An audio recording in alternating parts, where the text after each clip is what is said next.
HTH is brought to you by Magri Moving for all your local, in-state, and interstate moving needs.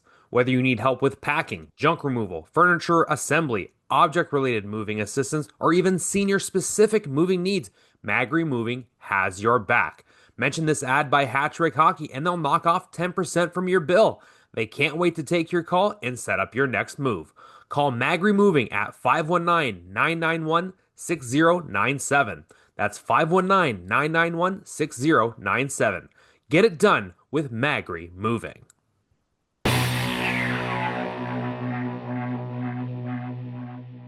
What's going on, all you beauts and beauties? Welcome to the Hattrick Hockey Podcast, brought to you by GL Heritage, the official beer of HTH. I am your host, Brett Hedges, along for the ride with two of my favorite guys, the creator of the show, the king of crispy, Anthony Gaudette. Say hello. Hello. And joining us, Mr. Hockey Google, or should I call him the chef, because he's always cooking, Mr. Tristan McGuire. Good to see you, buddy. How are you? Not too bad. Yourself? Excellent, excellent. Before we get into the show, let's keep some housekeeping clean going on here. Make sure you follow us on all of our social media avenues. Make sure you subscribe to our YouTube channel. Check out our merchandise link for all of your HTH merch needs. And of course, support our sponsors because they support us. Use your promo code CRISPYHTH at biosteel.ca to get 20% off your order. Not 5, not 10, 20%.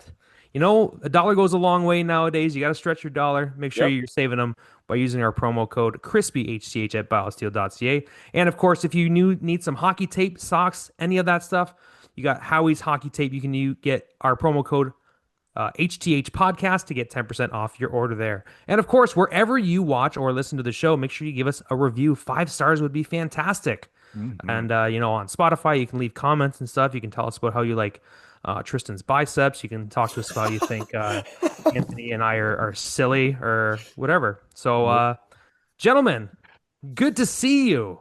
Good to see you as well. Excellent. How are things? How are things in the life of Tristan McGuire? People are inquiring and want to know. Are they really? Wow. I want to know. Just honestly taking it one day at a time. Enjoying each day as it comes. I'll say that. Really happy that the playoffs are on for the PJHL. 100%. And well, for honestly multiple levels of hockey, I know Leamington Flyers are starting up versus the Buffalo Junior Sabres, so I'll probably want to take in a couple of those games. I haven't been to a Flyers game yet this year, which I'm disappointed in myself that I haven't, but usually I'm a pretty regular attender of them right behind the 73s, so I'll probably make it out for a couple OJ games, and then outside of that, I'll be doing the call with Essex this week. Tomorrow's game 1 of Stobbs semifinal. Excellent stuff. Is your cousin playing for the Flyers? What is the relations there with Tyler McGuire? I believe very distant. Okay. I'm not even, well, it would be very distant. He's a part of the Amherstburg McGuires, I believe. Okay, I know you're talking about the McGregor Amherstburg McGuire. Yeah, so there is different families, but we are related if you go back to Ireland. There's just 2 different great-great-great-grandfathers that settled in 2 different parts of the county, so. That's funny. Yeah, it's always, I cheer him on from afar. Yes, I played high school ball with a Nick McGuire, N-I-C, no K on his name as well. I played with him too. Yeah, what about you, Ant? How you doing? Well, half the time because this night shift, I don't even know what day it is half the time. Yeah. As of late, so that's a little bit different, but adjusting, everything's good. Playoffs are in full swing, as in what Tristan said there. So the threes are now into the second round, which I'm sure we're going to chat on soon. Windsor just had some big news come out, not really the news we wanted. We'll probably get into that. You know what? Don't worry about me. Let's just fire away with this hockey stuff. Yeah. Hockey stuff is always good. Ant's fine. Don't worry about it. Ant is crispy. Yes. Ant's not fine. Ant is always crispy. Crispy. And we were so crispy the other day that I forgot my water bottle at your house. So yeah, you did. It's sitting in the garage right now. I was like, whose is that? I was like, oh. How crispy were you? Pretty crispy. Yeah, it was crispy around the edges. Yeah, it was good. Crispy around the hedges. Well, we'll start it off with some unfortunate news for our local OHL team, the Windsor Spitfires. Their big dog, literally the big dog, 6'5", Ethan Belchetz, rated as a first-round pick going into the NHL draft, former first overall pick in the OHL draft. he has broken his left clavicle. Mm. And his return is he's out indefinitely right now, and he's going to go for surgery, and that puts a big damper on any championship aspirations that the Windsor Spitfires have. I'm just speaking candidly and factually here. Leads the team in goals, 59 points on the year. He's 34 goals, and one of the big reasons why that rink is averaging over 5,000 people a game at the WFCU Center. Gentlemen, how big of a deal is this for the Windsor Spitfires that Ethan Belchetz is out indefinitely? Doesn't mean he's not coming back, but is definitely going to be out for a considerable amount of time. I would say at least 6 to 8 weeks, if not longer. Yeah, didn't they put I thought I read somewhere that the anticipation is like it's not as well, I shouldn't say it's not as grave as it seems, but I've heard differently. I thought it was like end of the second round he might Yeah, come back, which like it's not that bad, but you got to make it there first if you're Windsor. And like we've seen them struggle earlier this year when they don't like they have one or two players out of the lineup. So now you think of guys like Villeneuve who you picked up at the deadline. He's got to play all the more better. Nesbitt, like your depth scoring that isn't named Liam Greentree needs to show up.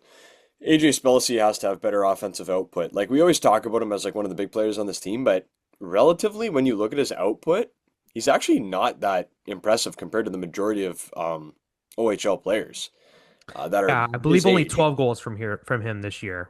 Yeah, and you look at the speed that's there, like this is a guy who should have 25, 30 goals by now at the OHL level. Like, I don't know. Anyway, uh he'll have to step up. It's a massive loss, as you said, literally. That size taken out of the lineup is also a factor for the Spitfires. Um, Whether or not they were going to head for a championship, I have them kind of being pretenders. They just I don't know.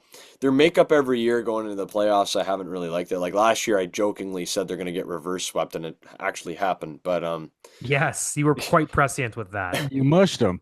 I did mush them, but they mush themselves every year, it seems. So this one isn't like something that they're doing on their own. Obviously, that's a freak accident. We all stated that. We actually didn't even see the play that he got hurt on. I was too focused on the empty netter that Greentree got there, and then him and Sean Aitchinson got into it. But yeah, unfortunate for Belchetz. Mhm. Anthony, what are you thinking? Because we're going to do their game this weekend Yeah. against Flint. That's a big matchup for Yeah. him with the number 2 and number 3 ranked teams in the Western Conference. How much do you think he'll be missed this weekend? Because they're going to play Kitchener on Sunday as well. Yeah, huge because these points too are the ones at the end are always the ones that you're scratching and clawing to get, right? Like, do you guys ever like notice it always seems that the later in the year, the tougher the schedule gets. You always find out how it always kind of works out like that. It's weird. But Yeah. if he's having surgery, usually they say that those injuries, if they have surgery, are sometimes not saying it's in like his case, because every case is different, obviously. But usually they say it could take 3 to 4 months Wow. for that if he has surgery. Yeah, I agree with that, and that's something I didn't even point out. But so, for all of our listeners, uh, I hope most of them would know, but if not, don't feel bad. A clavicle is a collarbone. Yeah. So Yeah. the clavicle it runs into like just behind the rear deltoid there, so it crosses over through the top of the humerus, your bicep bone. And if you require surgery, that could be, and you know about this, an AC joint Yeah. problem. So Yeah. shoulder's a big part of shooting. Mhm. Not something you really want to mess up as collar, but just the same, collarbone's also another one that can heal really fast compared to other bones. Because outside of being supportive, it's kind of useless. It doesn't really do too much. Like there's people born without collarbones.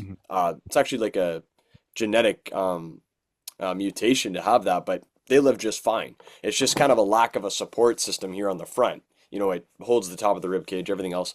So for him to have a broken one, but surgery suggests to me it's either a broken in two places and they got to put a pin through, or um, maybe the shoulder was involved, which we hope Mhm. not. But Yeah, Yeah, because they're I hope. saying after surgery on it, you could be in a sling for 4 to 6. yeah, Ooh, that's Like, like for 4 to 6 weeks in a sling. Like I've never had that, sort of like I had a freaking shoulder thing, but it wasn't that. But I don't know. The thing that might actually help him is age. Is his age. He's so young to where it might like help him, like Hmm. healing wise. You know what I mean? 'Cause he's only what, 18 years old, I maybe believe he's going to turn 19. 18 in a couple There weeks. you go. Yeah, So he's like 2006. Yeah, age or is on his 2008. side. So Yeah. if he can rest, like who knows, man? Like I've seen crazier things happen, but I don't know. Brett, what about you? I think that they'll play it cautious. I do not think that he will play again for the Windsor Spitfires this year. With Whoa, the NHL this year, prior to the draft, I don't think really? that I I mean I don't think unless Actually, they okay, I'm gonna point out a perfect example. Finish what you're saying. yeah, we're in the last 2 weeks of the regular season. Regular season ends March 22nd, so that's 17 days from now, right? Usually each round's about 2 weeks, give or take 2.5 weeks, depending on how long they go. Even if they did make it to the conference final, which I'm predicting that they will, they'll make it to the conference final. Okay. That would get us to the end of April. And I don't think that they'll rush him back to come play for the Windsor Spitfires with the upcoming NHL draft coming up. That's just a prediction. I hope I'm wrong. I hope for Windsor fans that he gets to come back in the playoffs and perform for us. But in kind of a similar situation to Matthew Schaefer last year, where he was able to eligible to come back to play for the Erie Otters, much different situation because Erie was not a competitive team. Maybe they will shut him down. Maybe the management agent will shut him down and be like, "Hey, maybe we're going to slow play this, Mm. and we'll have a long summer to train, and we'll come back next year." But that's just I me think being realistic. I think that's wise because the perfect example that I think of here is I just want to look up the verify like the past injuries. His name's Caden Lindstrom. Uh, Oh yes, so he was selected fourth overall by the Blue Jackets in 2024.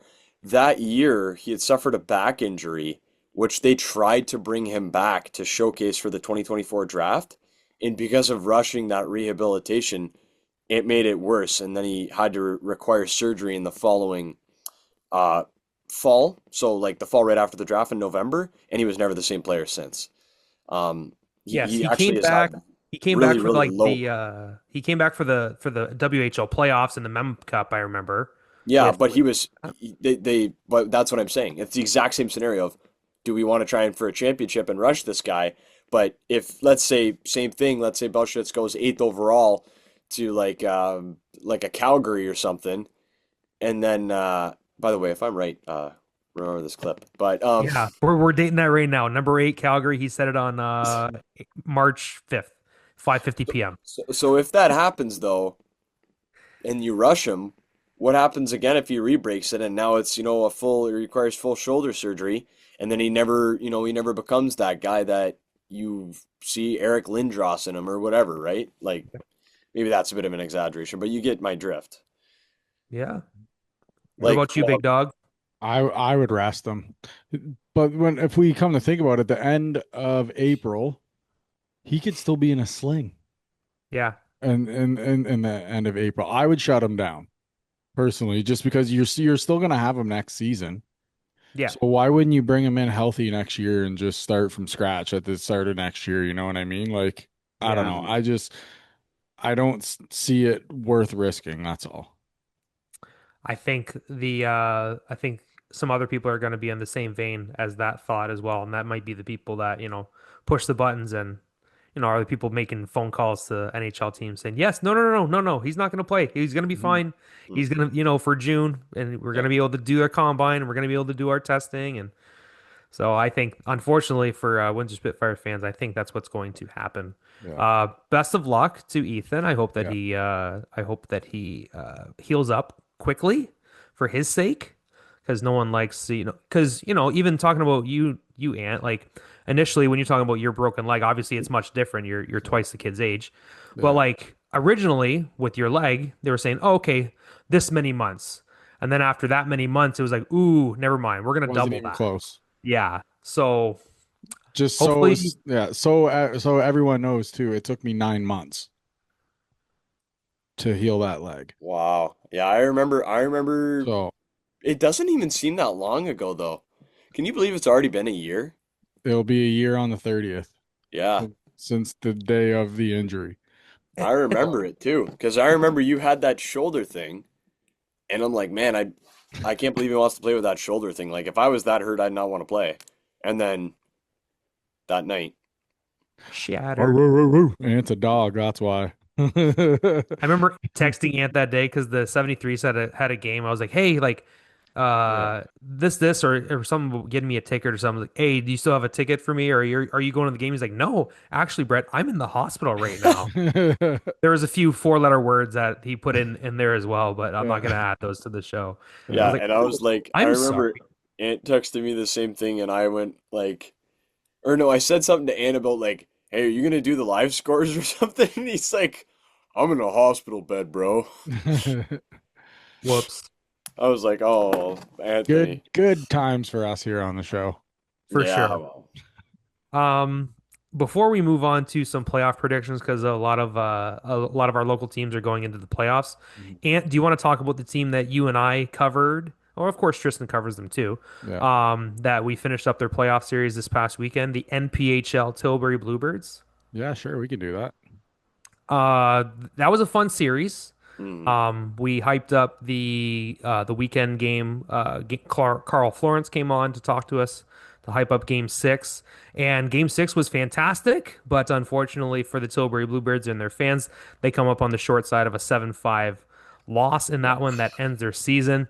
I mean, a week prior, I had been treated to a very long but very exciting game in Game Four. They were trailing 2-1 in the series, coming back to Tilbury for Game Four on the Sunday night. It goes to double overtime. Matt Anthony makes 97 saves yeah, in that's that crazy. game, and Timmy Taggart scores the double OT winner to tie the series 2-2. Most of you guys probably saw that clip on social media. That was a lot of fun. And we had things pretty hyped up going into that final weekend.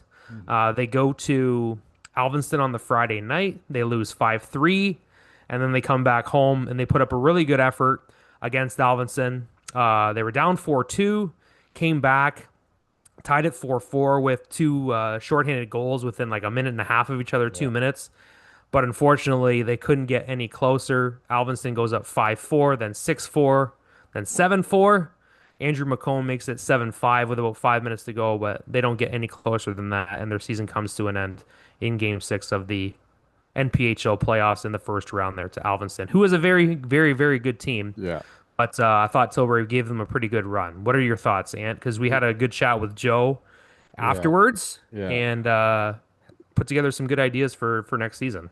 I mean, like these guys too, like battled where everybody kind of ruled them out before the series even started, and they gave those killer bees all that they could handle in that series. And there was everything in that series too. There was fights. There was like it was hard hitting. I mean, these guys were playing for keeps.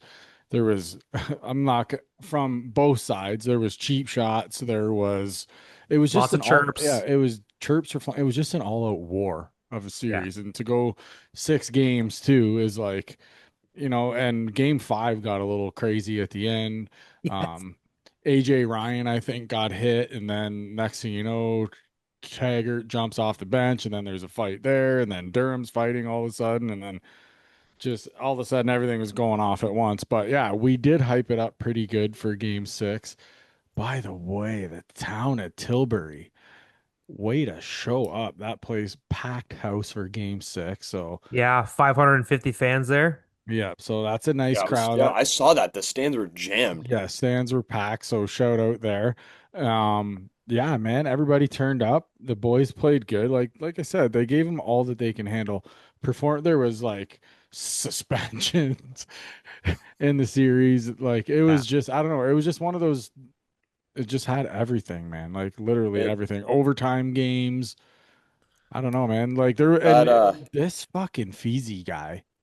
Oh yeah. Who the fuck is this guy? Because he like had like 34 goals in the series. It seemed like Yeah, it seemed like every game this guy had a hat trick. Like it was, but he was had a phenomenal series.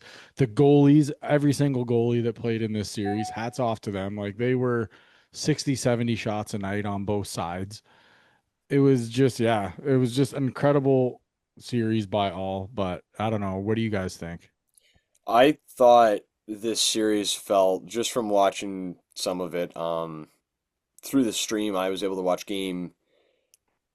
Which game was home? That they tied the series there. That I saw game that clip, four. and yeah, it Yeah. was game four. Okay, so I watched game four. And from that, you know what the series felt like, Ant? I don't know if you would have watched. Actually, I wasn't even with the podcast yet, but 4 years ago now. So the 2021-22 season coming out of COVID, 73s versus Lakeshore, the finals, Hmm. like almost identical. Yeah. Like where it's the one team is clearly the underdog, but just the same, they're winning games and they're right there because of the effort. But it's how are you gonna, beat this towering figure of Alvinston that's, that they speak it speaks for themselves the success they've had in this league, whatever league then Hmm. whether it's the NPHL versus the league that it's been affiliated with in past years, they run a successful program. Yeah. For sure. Yeah, shout out Brendan Feasy had 9 goals in the series. He had two hat tricks. He had 1 goal. Sorry, was it a goal? 9 or 10 goals in the series because he had 2 hat tricks, had 1 goal in one game and then two in the game in game six to clinch. And I believe he only played 4 games out of the six because he was coaching the Chatham Maroons because he's the head coach and GM of the Chatham Maroons is Brennan Feasy, What? former Windsor Lancer. Yeah, Brennan. He just took over after Richard Santos Very, left to go to BioSteel Holy this year. smokes. very, So yeah, because in the game four, there was a bunch of people that were there on the or was that the yeah, it was the Sunday night. No, was it the Tuesday night? Anyway, there's a big group of players. The game that me and you did, Ant, there was a bunch of Chatham Maroon players that were there. that was the Tuesday. The Tuesday game, that was Yeah. game two, Game two. Yeah. that they won 7-2. And he had Mhm. a hat trick in that game, I want to Yeah. say. Yeah, that was the one that had the hit from Josh King on Josh Jameson where the ambulance came and Hmm. carted him off. Yeah, because the Chatham Maroons were in town for that one. They were all there. That was or a bunch of them were there. That was a lot of fun. Grant Spence, who is Head coach of the Blenheim head coach of the Blades. Blenheim Blades, he had a hat trick in one of the games as well, playing for Alvinston. I forget if it was game five. No, I think it was game three that he had a hat trick in that one. So junior coaches coming out in senior hockey and ripping it up. It was a lot of fun. So Feezy ended Yeah, up no with kidding. 13 points in the series, but I want to give a shout out to Dylan Denemy. Yeah, Yeah.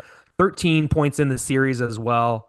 He had 2 goals and an assist in game six. He opened the scoring of game six with a nice toe drag, forehand, backhand deke on Joseph Raymakers. And then he tied the game with a shorthanded rip, Mhm. top cheddar on Raymakers to make it 4-4. And when it was 4-4, the arena blew up, man. Like you could probably hear it on the stream, but the whole just erupted. And like I erupted because I was sitting on the glass calling the game and then just holding it, waiting, scores. Like he absolutely ripped it. So that was a lot of fun. Yeah. I want to give him a shout out. And Absolutely. side story: after game four, when I went to double overtime, Deno probably played 40 minutes in that game. Every other shift in overtime.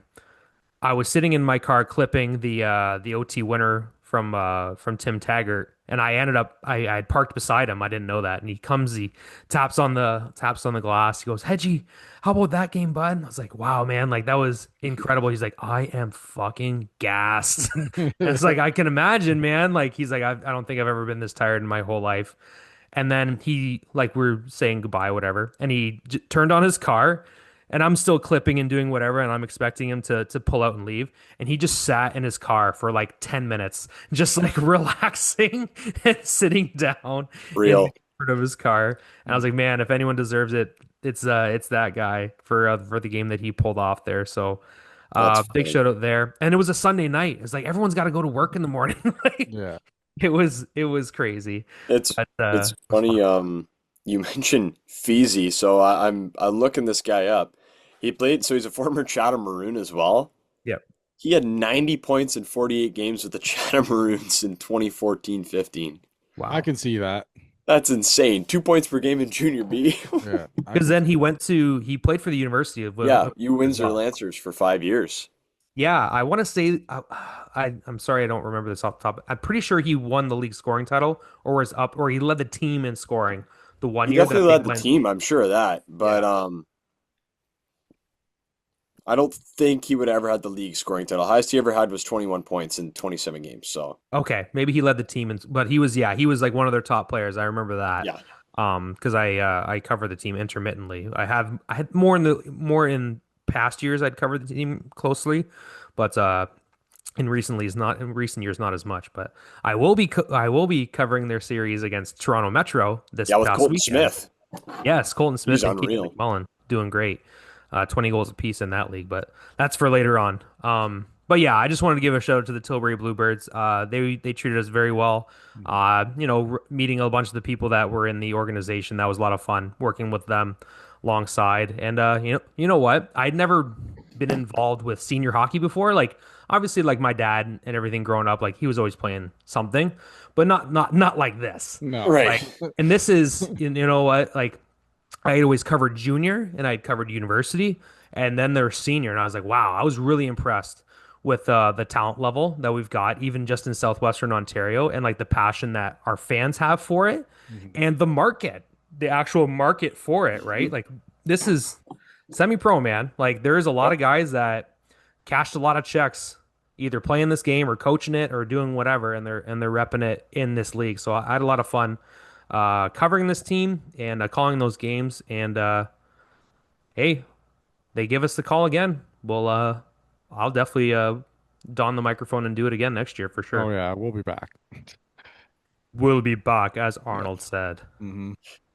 Um, Um, where do you guys want to go next? Do you guys want to go trade deadline or do you want to go PJHL playoffs? Do you guys want to preview Leamington or LaSalle in Junior A or Junior B playoffs? Because those are just about to get started. Where do you guys want to go? Wherever you want to, it doesn't matter to me. We could get NHL out of the way and then Junior if you want. Yeah, let's do that. So trade deadline is about 24 hours away from the timing of this recording. And obviously, we're all fans of the Detroit Red Wings, Yeah. and we've been waiting and we've been hearing a lot of rumors. And personally, I don't think the Wings are going to be able to pull off anything at the trade deadline. And I think we're going to end up with another year of the team staying pat at the deadline. What do you guys think? I'll let Ant speak first. I mean, You what do think we're we? going to get another goalie, Ant?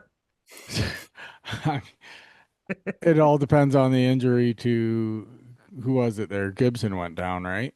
Yes. Yeah. So, but I think that was just minor. Like he's going to be okay. So, I think he was already put back on the roster as of okay, today. then he's good. He's good to go then. Okay, that was a relief then. But yeah, I don't know. Like, was there anything that you guys would add? Would you add a guy on defense? Would you add a sniper? Would you try to like, what would like you guys try to do? Well, they were linked to Tyler Myers for a bit, and I've heard that they were linked to Robert Thomas. Were there any other names that you were thinking of, Tristan, or who they're linked to, or who do you think they're actually going to get? Yeah, there's two other names that I heard thrown around that I actually like than the two you had just said. Yeah. So Thomas, the ask price for him is stupid right now. Like Yeah. it's a seller's market, so they're getting big fetched prices. The ask for Thomas is like two firsts plus a first round caliber prospect, which I do not want to give up for Mm-mm. Robert Thomas. Yeah, he's a great two-way center, but he's not that guy. Like, you Hmm. know what I'm saying? Um, but that being said, there's a name of a big right shot defenseman, even though Tyler Myers, I think he might have, like some people said he kind of vetoed the trade to Detroit. Like he did not want to go to the Wings when the offer was tabled, which is funny. But he ends up in Dallas, so there you go. Um, I would say Rasmus Ristolainen from Philadelphia.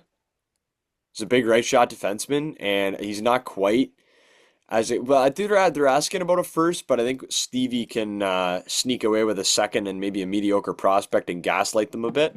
Um, but forward core, we need a forward badly. Like we need secondary scoring. If Larkin goes down, we've seen this team collapse. We already have the hardest remaining schedule of the year. Mhm. We choked a game yesterday. I don't know if you guys saw that. Yeah, they were up 3-1. Yeah, we were up 3-1 going to the third. I don't care that we went to overtime. You need 2 points right now. Like right now, if we pretend we don't play a game for another week or whatever, and the other two teams catch up, the two teams below us in the standings right now, if they win both, they catch us, and all of a sudden we're in the wild card 2 spot without playing any games. If they both win. Now, if we continue to play the next 3 games and go 0-3, and they go 2, like there's a reality where you could see yourself outside of the playoffs. This is not a guaranteed thing at all. Mhm. Like you might have been first in the division for 2 months.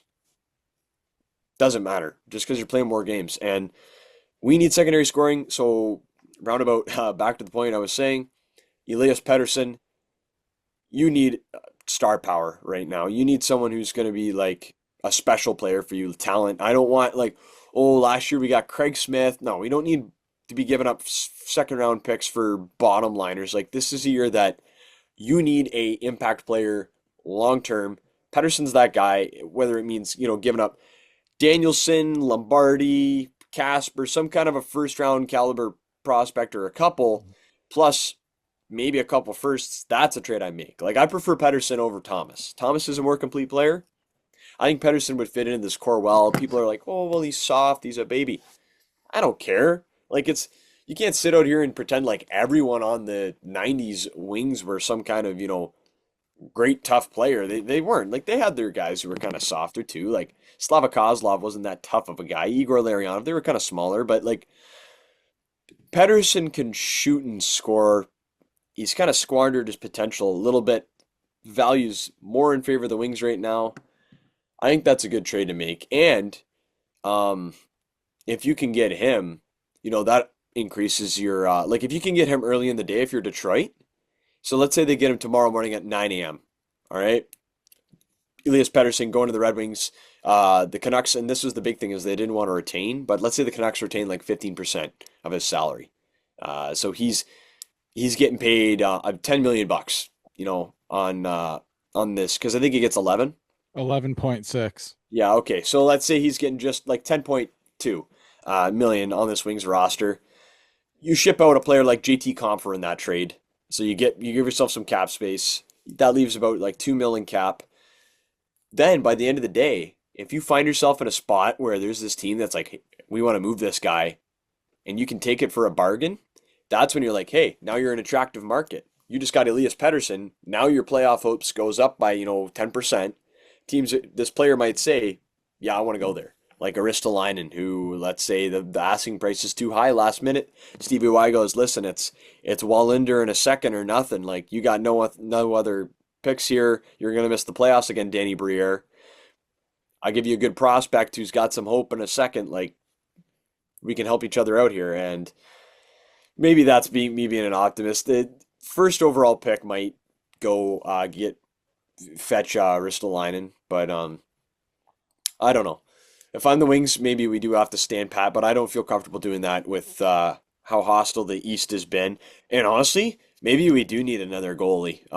Cam Talbot has proven himself to not be very good in that backup, and Yzerman's also proven that he doesn't really want to budge when it comes to Kosa and throwing him into a full-time roster spot right now. It's kind of that one more year thing. Here's another thing people tend to forget. We have another very, very, very good goaltending prospect in this system that we can use as leverage in a trade.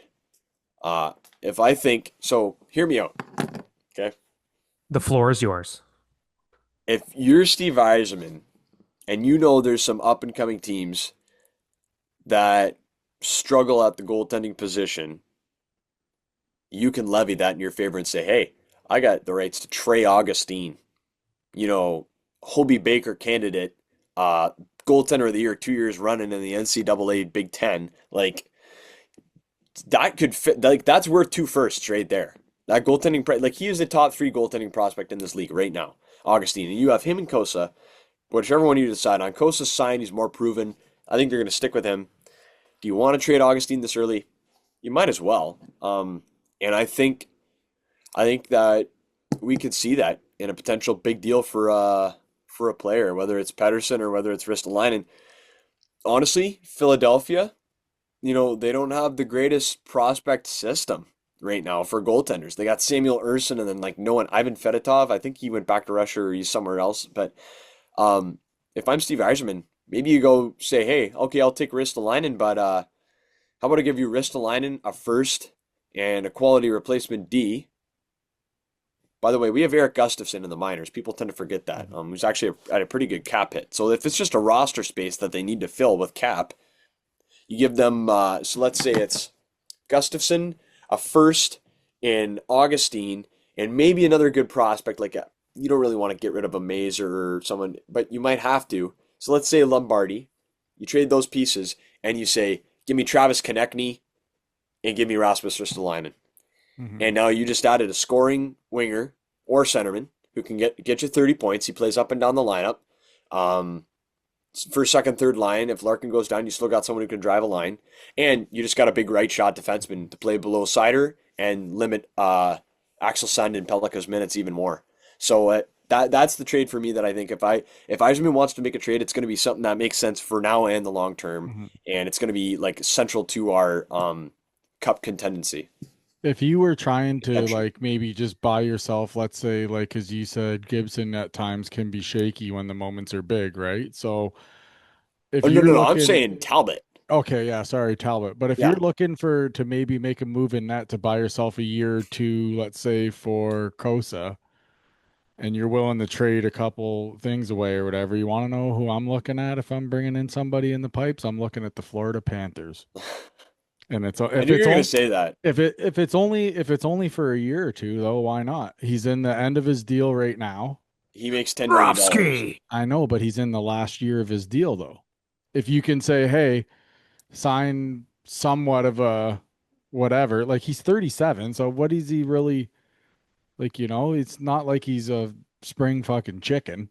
Have you ever seen? There's like a video online where actually no, it's from The Dark Knight Rises or the Dark Knight. It's one of my favorite quotes.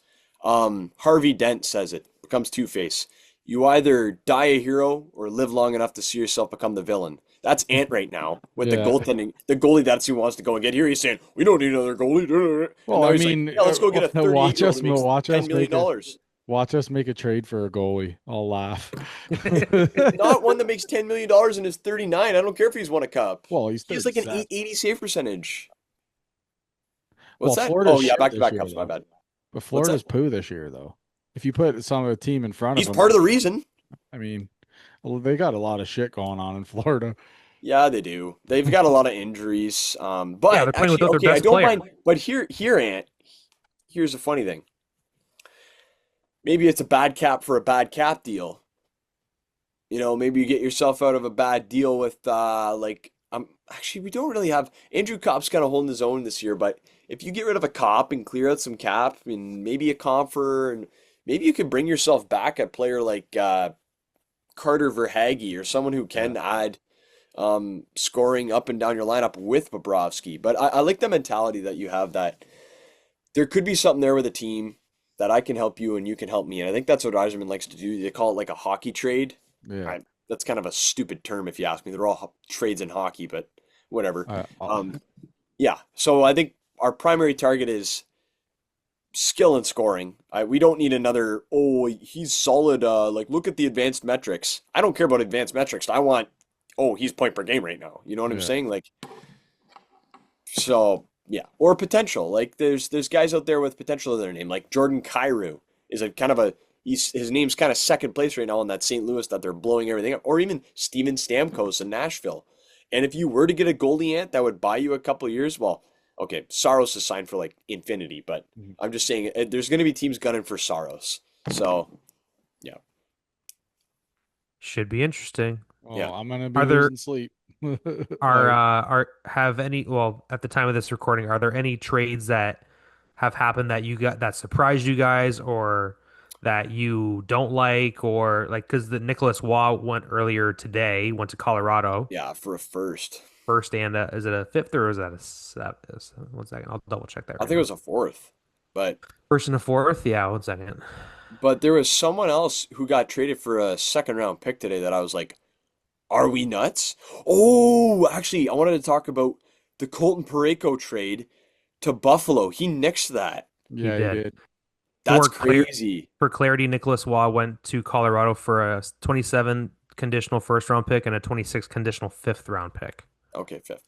Thank you. And yeah, so Colton Parayko did not waive his NTC or no trade Wow, clause for a trade to Buffalo. So that's that trade's funny. not going to happen. And it's funny because I think that was wise. It was like a first plus that it was like, whoa. It's Mhm. probably a saving thing for Buffalo. That actually saves them. Sabres fans might love him for not uh, going to play there because it would have been given a lot up. But Uh, the Sabres are legit. Like I think they're legit like contenders. well, it's saying that the Blues would have received a first round pick as well as Radim Murkta, Yeah, what MRKTA. their best defensive prospect not on the roster? Are they nuts? Like he got like didn't he get like D of the tournament or something, the World Juniors? He was one of them, one of the better ones. One of them, yeah. But anyway, that's kind of my point of like, yeah, I don't know. Pair of trades. Chicago traded for Connor Murphy and Jason Dickinson. They sent away. It was Doc, the guy that Colton Dock, right? Colton Doc that Yeah. really that Connor Bedard really likes. The Canucks sent Jet Wu to Oh, that's a steal, bro. Dallas is the best team in the league. Guess who they just got? Tyler Myers. No, Michael Bunting too. Yeah, I just seen that. And they got him for a third. Dude, Jim Nill is the best GM in this league. He's won it for 2 years in a row. No kidding. That's a crazy good depth move for them. Wow. Ristolainen has 5 years and 25.5 million. Oh, sorry, he has one more season remaining on a 5 year, 25.5 million deal, just for that. What about Uh, Uyghur too? Oh, Mackenzie Mac Uyghur Weegar. Yeah, that's right. Big trade for him. goes over to Utah. the That's a good trade. Soakers. Yeah. I like the Mammoth. I think the Mammoth could make some noise in the playoffs. I would love to see them in the playoffs. I would love Mhm. to see Utah in the playoffs. Different market, fun team to watch. Clayton Keller. You know what? Why not? Why not Well, look, Utah, man? I think guys on that team could be like absolute dogs in the playoffs. Keller, you already mentioned, Dylan Gunther, Logan Cooley. Like, I like the makeup of their team. Mhm. I'm And just where are they right now? Hang on. I'm just refreshing to make sure no trades have happened Yeah, since. they're in a wild card spot right now, sitting pretty comfortably too. Yes. As we were recording this, Michael Bunting was sent to Dallas from Nashville for a third round pick. Whoops.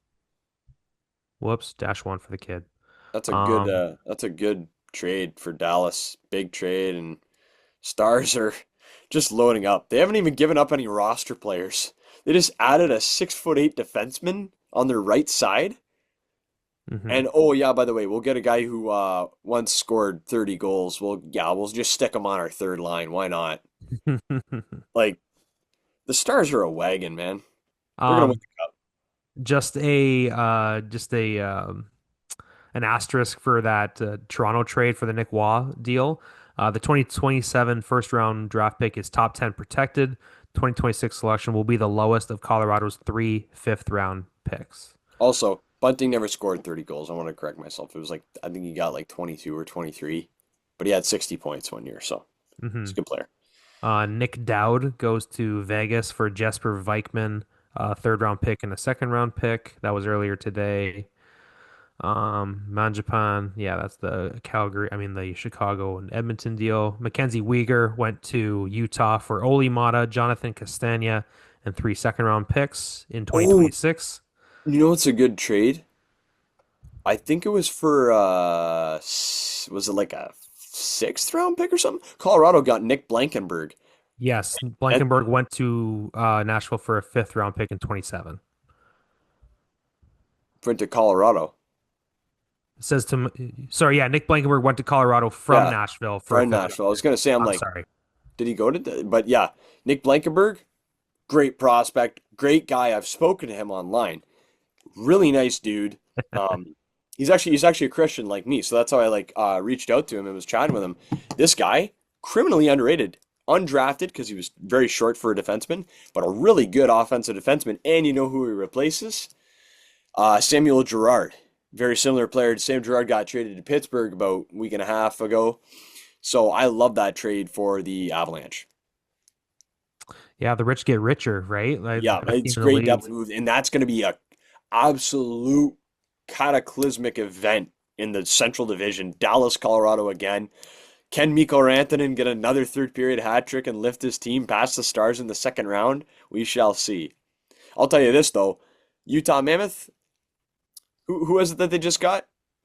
Mammoth just Oh yeah, got Mackenzie Weegar. Uyghur, yeah. Weaver, yeah. Yeah, well he's about to go -6 against Dallas in the first round. Like I feel bad for the guy. Um, and Colorado's gonna play Seattle. I mean, like, wait, you're poor Seattle. All right, boys, suit up. Don't worry. Tonight you just have to play Marty Necas and Nathan McKinnon. Like, yeah, they're gonna get mopped. And you know what? Here's a hot take. Here's a hot take. All right. If I'm Colorado, you know who I'm going out and I'm getting? I'm making a blockbuster. All right. I mentioned his name earlier. If I'm Colorado, I go and I get UC Saros. Wow. And I think you win the Stanley Cup if you get UC Saros. I think he's a top five goalie in this league. He proved it at the Olympics playing for Finland. He was absolutely lights out. And what has Colorado lacked? Even on their Stanley Cup team, a goalie. Philip Grubauer was shaky. Darcy Kemper was a band-aid, but he worked because it was one of the most stacked forward cores of all time. Uh, and then this year, they got Blackwood, who's got good numbers, but it's because look at the team in front of him. When playoffs show up, you need that guy who's going to make 40, 50, 60 saves a game if you go to double, triple overtime. UC Saros is that man. I think if you're Colorado, you make that happen in any way possible. And you know who else is on the board for Colorado in a trade? What's his name? Valeri Nichushkin. So here's what I think you do. I think if you're Colorado, you trade Nichushkin to a team in the East who thinks they're going to make a run, and they want to try and get some sort of a big shot right forward. So let's say it's Washington, all right? They got a lot of Russians. Washington, all right? Washington goes, oh, we really need a right shot forward now. Like second line, like we need somebody who can play up and down our line. Okay, Nichushkin. All right, we'll throw up a first for him. Perfect. Another first to put in my pocket if I'm Colorado. And they go, all right, here's two firsts. Plus Mackenzie Blackwood going to Nashville. Plus one of their better prospects. Like I'm trying to they don't have too many prospects in Colorado. They like to give them up. But yeah, you give up a solid forward prospect in that deal, and I think Nashville maybe takes it because did Barry Trotz resign there? He's going to resign at the end of the year. Like he said that this was be his last year. Oh, perfect. Well, he's just willing to let the walls of Jericho go down, so he doesn't care. Like he's got no horse in the race. Why not just like send Nashville to the Shadow Realm? That would be awesome. To the Imagine Shadow. he's like, oh, Steven Stamkos, yeah, I'll take him for a fourth round pick, and then just Can you just imagine? pieces out. Oh, UC Saros? Yeah, I'll take a bag of chips, like stuff like that. That'd be awesome.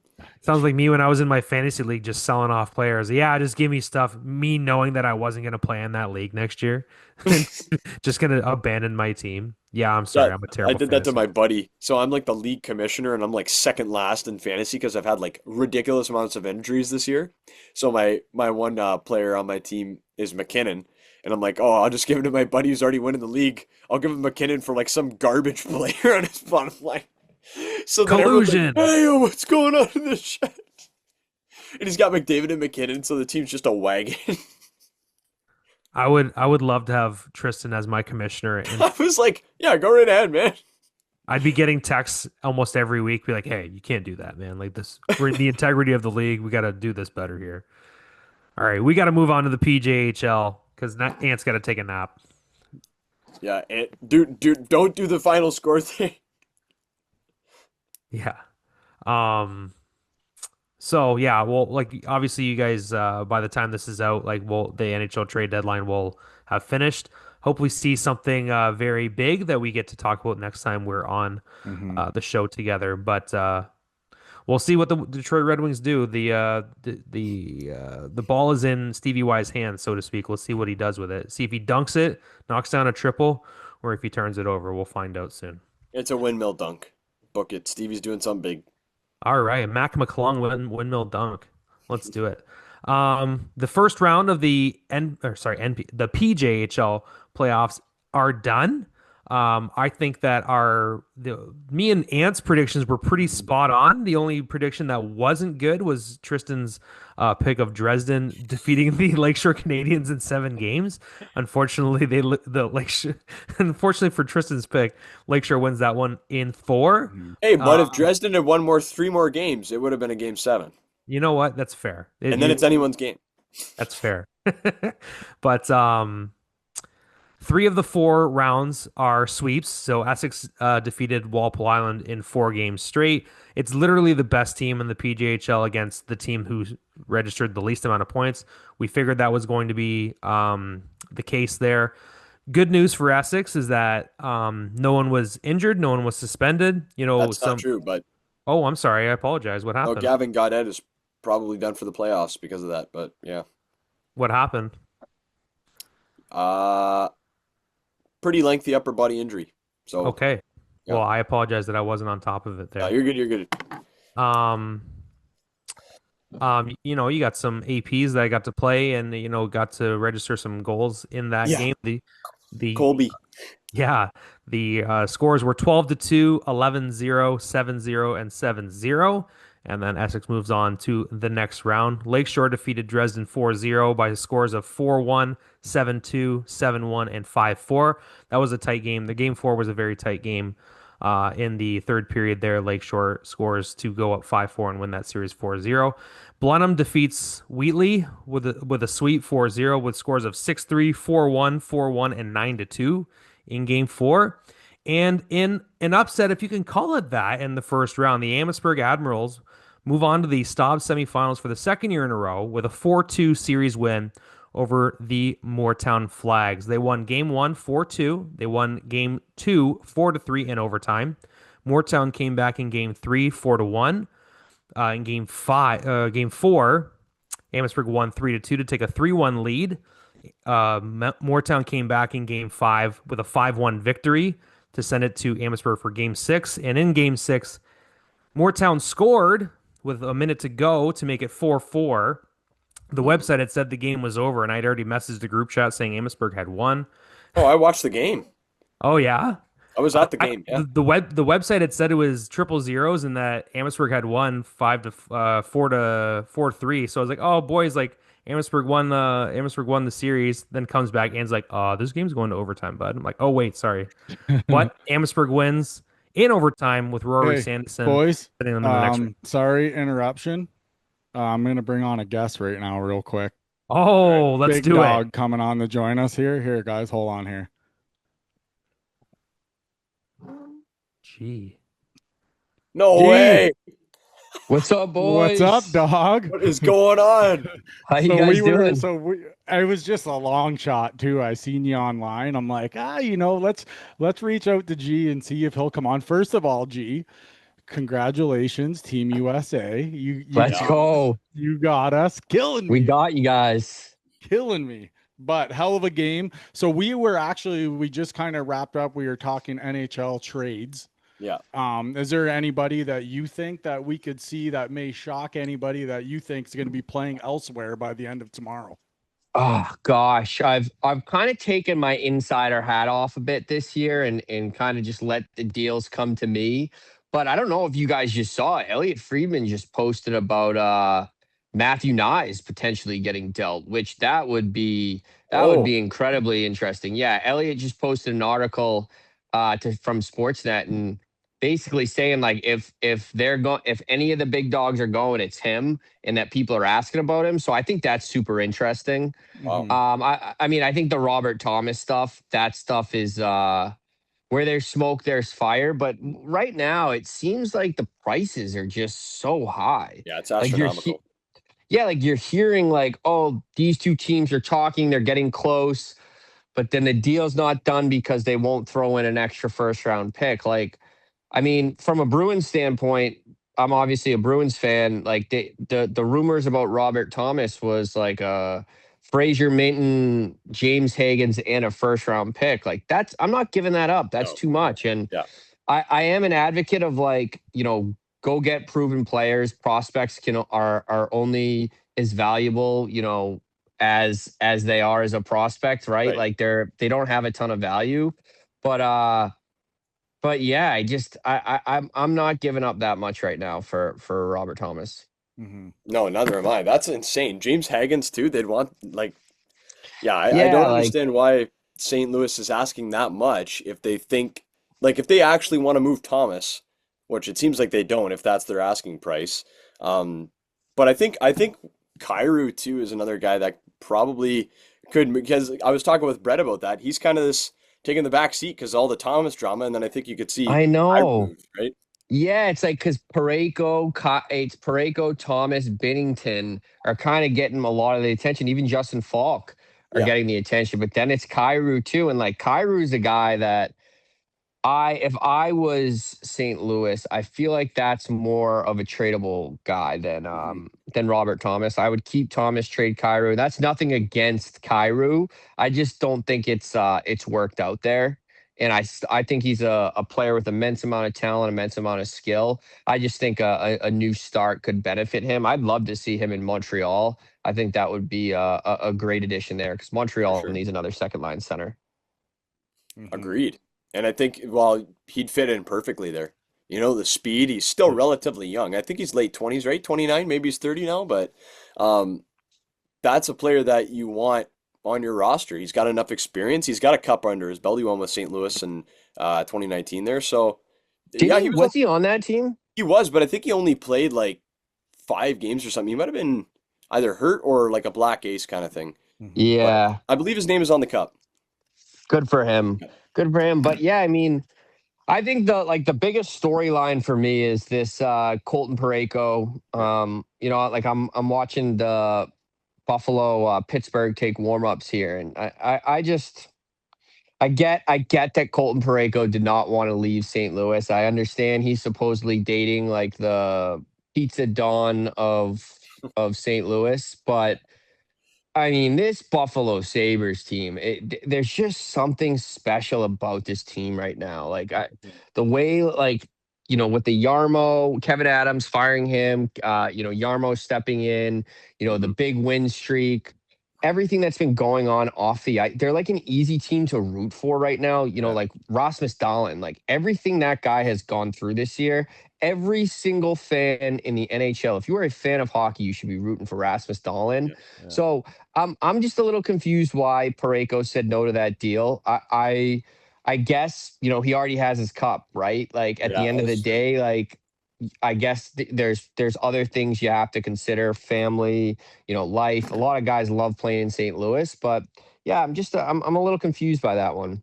One of the things that's nuts too is them. You always think like, are they going to fall off? Because they usually always have that little bit of a Yeah. fall off, right? But this year, it's not happening there in Buffalo. No. Like everything seems to just be clicking there, and I don't know why guys wouldn't want to go there, especially right now. Yeah, I mean, I would assume like there's a lot of things. I mean, I don't really know how Missouri is with taxes, but New York taxes are just absolutely awful. You add in the weather there. I just don't think it's like the most appealing place to play. Unfortunately, because I love Buffalo. I think Chippewa Street is incredible. It's such a fun time. But I think that's where the state of the NHL is right now. I mean, I think of the Kachuk brothers went on Pardon My Take this past week, and it was an interesting interview because it was an awesome interview first off, Yeah. but they're asking Brady about the media in Ottawa and how he's dealing with it and kind of the shitstorm he had to deal with after the Olympics, and Matthew's kind of just sitting there like, hey, like we don't get these type of questions down in Florida. Yeah. And I think there's a growing consensus across the league. Like, fuck, like, I don't need this. Like, I don't need Right. to deal with 75 reporters that are just like out to get me. Like, you know what I mean? Like, these guys are out to get Austin, Brady, all these fucking guys. Like, these media members are out to get them. So, at what point is it like enough is enough? Right. Mhm. Dude, I couldn't do it, man, as a guy in the NHL, like with all those because half the shit they write, like they're just trying to like smear your name almost. Like Oh yeah, man. it's Dude, like crazy. think about this. Like I know like you guys Canadians like but like these guys like they they broke a 46-year curse. Yeah. Like they achieved their childhood dream. They won a gold medal. Like they won the gold medal over Canada. That Canada team was the best hockey team I've ever seen assembled. And they have to go back and they have to get questions about like the president and like American politics and like Yeah, I feel bad for them. what are we doing here, guys? Like, I don't want to get into all that, but like the overarching theme here is like just let the guys play hockey. Like, let these guys like Austin Matthews is one of the best hockey players in the world. Brady Tkachuk, one of the best hockey players in the world. I would be kissing the ground that they walk on. I remember last year, everyone asked me, what's the goal for the Bruins here? And I said, you have one goal, and that's keep David Pastrnak happy. Yeah. You don't want to piss off David Pastrnak. And that goes for the media. That goes for the equipment guys. That goes for the teammates. Nobody's pissing Pasta off, okay? So it should be like that across the league. I'm kind of rambling here, but No, you're good. I think you're completely right, G, because like we're in Windsor, Essex County, and we're right by Detroit, so we see the lens that these guys in Toronto and Montreal and Ottawa like that they get put under when they're in these big markets. Even like Connor McDavid in Edmonton, he first comes back from the Olympics. Comes back and the first question that he gets is, "You've lost in the finals 2 years in a row, and now you've lost in the Olympics. Yeah. Did you think it would be this hard?" And he just looks and he goes, "That's a nice question. Thank you very much." Yeah. Like, yeah, and it's like, and don't forget too, they're like cups came easy to Gretzky and Lemieux and Crosby. Like they're not just like they're taking shots at these guys. It's like when you're arguing with your wife and she says these things and you're like, I know you meant that in to take a dig at me. You know what I mean? Just Like sits in the back of your brain. yeah, yes, and you're like, God. So it's like when Brady gets approached this summer, or when he goes into his year-end meeting, you think he's gonna put up with this anymore? The second I walk into my season-ending meeting, I would walk right up to the GM and say, "Get me out of here. I am fucking done with this. This is a joke." Okay, so let's just say that actually did happen. Where could you see a like landing spot for a guy like that? Love this. I think God, I talk about this every day with my buddies in the Chiclets chat. I think New Jersey is the perfect option for him Interesting. for a multitude of reasons. I think him playing alongside Jack Hughes would be just. I mean, everyone wins there. As you guys know, as you guys have heard now, there's that viral story of the Hughes lived with or Quinn Hughes lived with Brady Tkachuk while they were at the program. Yeah. So the families are very close, the Hughes and the Tkachuks. Tom Fitzgerald, a lot of people don't know this. Devils GM, he's Brady Tkachuk's cousin. No way. A lot of people don't know this. A lot of people don't know that. They're cousins. Might be second cousins, but they consider each other cousins. So families are very close to Fitzgerald and Tkachuks. So if Tommy Fitz is still around this summer, if the Devils don't can him, and part of me thinks that's why Tommy Fitz hasn't been fired, is because he has the Brady Tkachuk card in his back pocket. But I think it could be New Jersey. I think I think the Florida Panthers. I Oh, think, gee, come on. yeah, I think I hate to say that too, because like, they're a division rival for the Bruins, but Right. I think Matthew Tkachuk has accomplished everything in this game now. 2 Stanley Cups, a gold medal. There's really nothing else for him to accomplish besides playing with his brother. Right. So part of me thinks it could be there. And then Yan said something. I don't know if you guys heard it on the Chiclets pod this past week, but he mentioned Dallas. Hmm. And again, Yeah. like, Yans is like Biz. Like, they don't throw this shit out there. They don't just fucking throw it out there, right? Like, if I called Yans right now, I'm like, hey, did anyone tell you that Dallas stuff? He'd be like, no. Like, no one did. But there's where there's smoke, there's fire. So you Yeah. never know. Like, these guys are so connected. It's you never know. So Yeah. Wow. so Dallas, Florida, New Jersey. And then lastly, I'm just going to say the Bruins. Keith Tkachuk, Boston guy. The Tkachuk boys grew up Boston fans. He's the perfect complementary player to play alongside David Pastrnak. Throw James Hagens in the middle.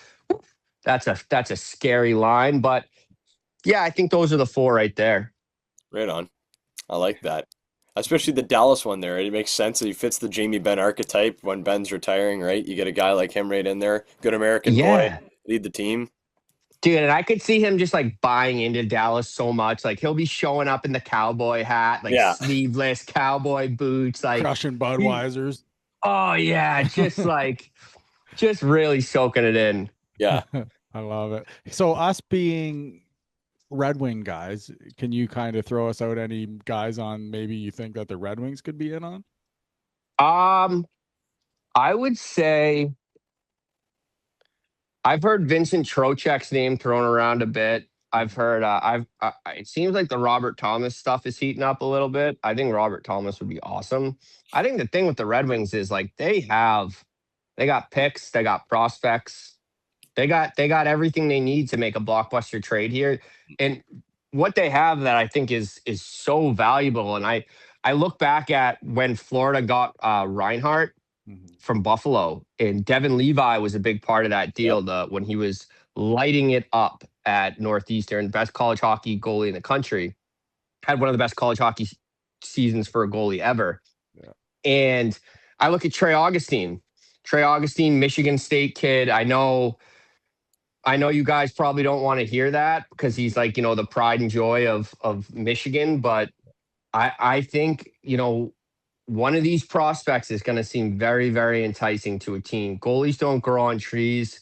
Detroit's got 2 great prospects now. I don't know. I think I wouldn't be surprised one bit if they were to deal one of those guys. So we'll see. But I think Robert Thomas is a name. Parayko would be interesting too, wouldn't he? Rasmus Ristolainen would be interesting. Tristan called him, I believe, called up that. Yeah, well, I said that, but I also mentioned Augustine. I did Yeah. funny you say that right before we had this discussion. Yeah. Didn't realize you'd be coming on, but yeah, I spoke about how Augustine is that ace in the hole, that we've got 2 elite goaltenders in our system. One's already proven, and the other is proven himself as best as he can at the NCAA and junior level. So yeah, why not? Like that's a leveraged piece. That is it worse? Like, do you put Trey Augustine's value at 2 first-round picks? One team might, and that might Yeah, be they what might. you use. That might be what you can use in a big trade for a centerman like Robert Thomas, or another name I threw out there was Elias Pettersson. That'd be a bit of cap gymnastics to get that done, but Do you want him though? Like, that's a guy. Like, I would stick with the Yzer plan over bringing in Elias Pettersson. Like, I'm not sold on that kid. okay, fair enough. But like, Trocheck, I would do that all day. oh, Trocheck. Troch would be perfect, boys. Like that 1-2 of like a Larkin, Trocheck, like that's perfect. I think that's the move to be made here. Mhm. I hope so, man. I like it. All right. Well, what are you up to, G? Like, I know you don't have very long, but What do you do? Yeah, we just recorded a podcast, so I'm kind of I'm working on that right now. Um, we got a Chiclets University at Wisconsin Nice. coming out next week, so working on that as well. And then my fiance is on vacation this week, and my house is just, it looks like a bomb went off in here. It is, there are clothes and dishes, and it is just an absolute disaster in here. And she gets home tomorrow morning, so I gotta get on my high horse and start cleaning soon, or I'm in the doghouse. Yeah, do Yeah, here your you go. thing there, G. Thank you so much, man. Keep up the good Thank work. you. We're always watching, obviously, and hopefully you can Yeah. pop on again soon where you got a little more time and we can chat. Yeah, absolutely, boys. Would love to, and appreciate you having me on. And yeah, I love the little surprise here. This was fun, and yeah, feel free to shoot me a link whenever, and I'll try to pop in when I can. Love it, Sounds G. good. Thank you, buddy. Thanks, Thanks Mike. for coming Awesome, on. Nice boys. to meet you. See ya. See you guys. See you, G. How's that, boys? Damn, That was awesome. Mikey Grinnell. It's awesome to get him back on. that's Yeah. awesome. So Nice where? surprise, Ant. Yeah. So where were we now? We were talking PJHL Previewing playoffs. the second round, I Yeah. think. Yeah, we just talked about how it's just. But know what I like is that he reinforced a lot of the points that you made, Tristan, Yeah. about some of those players. Tristan's You dead. brought up Matt. Trey Augustine perfectly. I'm like, hey, I just did a full seminar on him. Yeah. That's so funny. But yeah, it's good to it's good to know that guys that are doing the level of stuff that he's doing have similar ideas than what we're talking about. It's not like we're just talking out of our rear ends. You know what I mean? At least there's some basis there. Yep. Incredible. Okay. Well, we talked about how Amherstburg had defeated Moortown and moved on to the second round of the PJHL Stobbs Division semifinals for the second straight year. So that sets up the Lakeshore Canadians and the Blenheim Blades taking on the Essex 73s versus the Amherstburg Admirals in the second round. Mhm. Gentlemen, do you want to throw in your picks before we close out the show? I'll let Ant go. Which Do we have to say games or? I'm gonna say games after just because I've been thinking about this for a little while, but Okay, you don't what- have to say the amount of games if you don't want to. Okay. which series do you want first? Let her rip, whatever you want, big dog. Well, we have who? So we have Essex and Amherstburg. Yes, and Lakeshore and Blenheim. Okay, I'm gonna start with Lakeshore and Blenheim. So that series, I think, is gonna be a knockdown, drag 'em out series. Those teams are gonna battle. It's gonna be long. It's gonna be brutal. Those are two good hockey teams going at it. Two teams that have literally everything that you need. I think that that's gonna be a long series, but in the end, you could never count out the Lakeshore Canadians, and I'm gonna go Lakeshore in 7 games. Lakeshore Uh, in 7. Lakeshore in Okay. 7 games in that series. The Essex series, Amherstburg too. I think the games will be tighter. Like it's not going to be not saying anything bad about last series, but you're not gonna really see. I don't think we're gonna see those blowout games, but if we do, it happens. But I'm gonna go. Essex is gonna take that series, and I think they're gonna do it in 5 games. Mm-hmm. What I about you think guys? I think you're on the right track. Amherstburg did play Essex well in a handful of their games this year. A couple of them were blowouts earlier in the year. They've played everybody tight toward the end of the regular season. I love what Amherstburg's doing. They're building a good program there, but I just don't think they've got enough to eclipse the Essex 73s.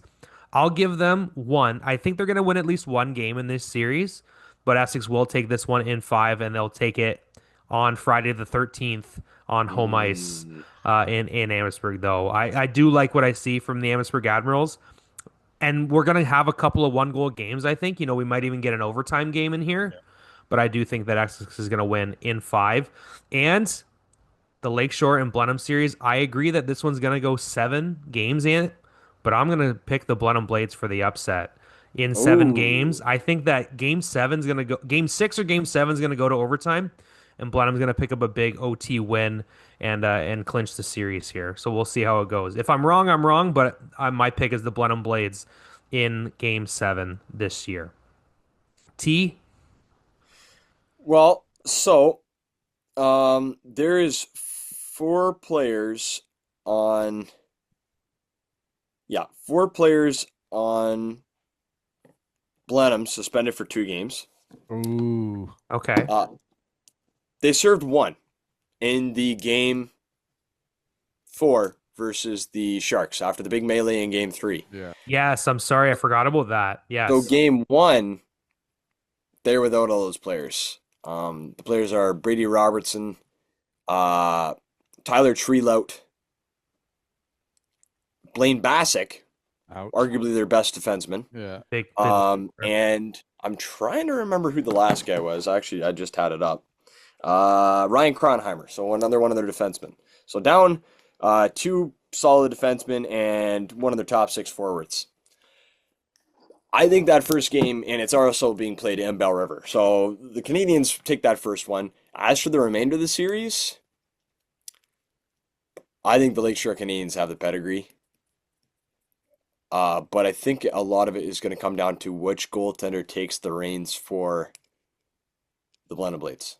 They have Okay. 2 good boys. They got Jake Van Coyle. They got Russell Vaughn.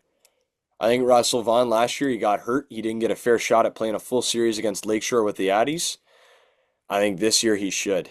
And I think he's got a bone to pick, and I think he could take out the Canadians. That being said, if it did come down to it, what's the line? The Martians have the death beam pointed at Earth. Who do I think's like, all the money's on the line? I think the Lakeshore Canadians, they know how to win in the playoffs, and I think they take that series. I'm not going to say how many games. Mhm. As for the other side of the bracket, Essex squaring off with the Admirals. Admirals, last 2 games of the regular season, they played the 73s. They were 1-goal games. With arguably a couple of them being questionably tight. There was a couple calls made in the last few minutes that went Essex's way. Essex takes the advantage. And this is speaking, I am a staff member of the 73s. So obviously I can't really speak directly. I don't want to, say who's going to win what game. Yep. But I will say that Essex takes the series by a tight margin, but a definite one. I see. I don't think there's going to be any question to who the better team is in that series when it's all said and done. That being said, Amherstburg plays a very sound game, and I think for the talent they have on their roster currently, they're playing to their ceiling in a good way. Like when they played against Moortown, they played stellar as a team. They play very well as a team. If you try and win the game as a one-trick pony or play hero puck, it's not going to work. Admirals, they play it long. They choke you down in your own zone, and it might be a greasy goal, but it's a goal, and they score like it. That's what they did with Moortown, and I told my dad when we were watching that game in Amherstburg the other night, I said, the overtime was a period of the long change. And I said, it's going to be whoever gets stuck in their zone. Sure enough, Admirals controlled for about 40 seconds. Took a weird bounce off a shin pad in front, laid on a tee, and Sanderson buried it. So it's just one of those things where someone's going to miss an assignment on a loose puck. It'll cost you against the Admirals. And Essex got to be careful. With Walpole, they did pretty good on jumping on those loose pucks. But the Addies are a fast squad. Yeah, if you're Essex, you better come to play because the Admirals are going to take it to you, and they got good goaltenders there too. Bennett Horrocks played well in the first round, so did Landon Dimitrov. So yeah, I think the 73s do take it ultimately, and I think we get teed up with another Essex Lakeshore final. But Okay. we I shall love see. it. Come tomorrow night. Yep. At the time of this recording, game 1 will start tomorrow, the Friday night. One thing I wanted to add from that brawl between Wheatley and Blenheim in their game 3, both of the head coaches, Grant Spence and Brad Hyatt from Wheatley, and Grant Spence is from Blenheim, obviously, both head coaches got suspended for a game and were fined $1,000 for that line brawl. So, do you know why? Was it because of too many minutes or something? Said head coach of 3 or more fights, same stoppage. So they both got the same okay. the same penalty code on the league disciplinary summary page. That's there. Probably why you're seeing all the guys kicked out and stuff too, because there was multiple fights in the same stoppage of play. So yeah, all 3 players on both sides, they both got it's penalty code 7.10E. Second fight, same stoppage. So that's why they both got all 3 of them got 2 games. So And interesting. Okay, you guys want to hear something cool? yes. Okay, so this is big news for junior hockey. The GOHL, so formerly GOJHL, has announced a new franchise for next season. Oh, that was tonight. Yeah, Okay. and it's the Woodstock Navy Vets of the PJHL will be moving up. Wow. So there you go. Good for them because they draw rather well too. They're one of the top Yeah, five. they do. They're a big market, right, up in the London area. So Wow. Well, congratulations to them. Yeah. The rumor last year is that there might have been a local team moving up to Junior B, but that's not the case. So good job for Woodstock making the jump up. Yeah. The GOJHL, they're going to have 12 teams on each side now of their conferences, so it'll give them a two leagues of 24. The PJHL will lose one team, obviously. That'll go down to 60 flat. It'll be 60 teams, right? And you know what? Good for them, though. It's all about expansion and growth. So good for them, and best of luck to those respective teams. The Woodstock Navy Vets. Maybe one of our local teams will match up with them in the next round. yeah, that's true, actually. So we'll see how it goes. Yeah, Woodstock. Woodstock's in the next round against Norwich Merchants in the semifinal of the Doherty. So I'll just do the schedule for these series, and then we'll get out of here. Okay. Yes, sir. All right. Game 1 of the Stobbs semifinal between Lakeshore and Blenheim. Game 1 is Friday, March 6th at Lakeshore, 7:00. All the games in this series are at 7:00. Game 2 Sunday at Blenheim, March 8th. Game 3, March 10th. That's a Tuesday at Lakeshore. Game 4, Thursday, March 12th at Blenheim. Game 5, tight turnaround. I think almost the exact same schedule as Essex and Amherstburg here. Game 5 is Friday, March 13th at Lakeshore. Game 6, Sunday, March 15th at Blenheim. And Game 7, if necessary, would be at Lakeshore on the Tuesday night, March 17th. For the Essex and Amherstburg series, kicks off Friday, March 6th at Essex, 7:00. Sunday, March 8th for Game 2 in Amherstburg at 7:30. Game 3, Tuesday, March 10th in Essex at 7. Thursday would be Game 4 at Amherstburg at 7:00. Thursday, March 12th at 7:00 in Amherstburg. Friday, if necessary, would be Friday the 13th at Essex at 7:00. Game 6 would be Sunday, March 15th at 6:30 in Amherstburg, and Game 7 would be in Essex on Tuesday, March 17th at 7 p.m. Yep. So best of luck to those respective teams. Make sure you guys support these teams and get out to your local barns because the PJHL playoffs are underway. Anything I missed or anything else you boys would like to add? Because I think Tristan's got to go get a pump on. No, I was just gonna say, travel well, Threes fans. This is Amherstburg now. This isn't Moortown or Blenheim. We have to play in the second round, and you guys traveled great last year to Blenheim.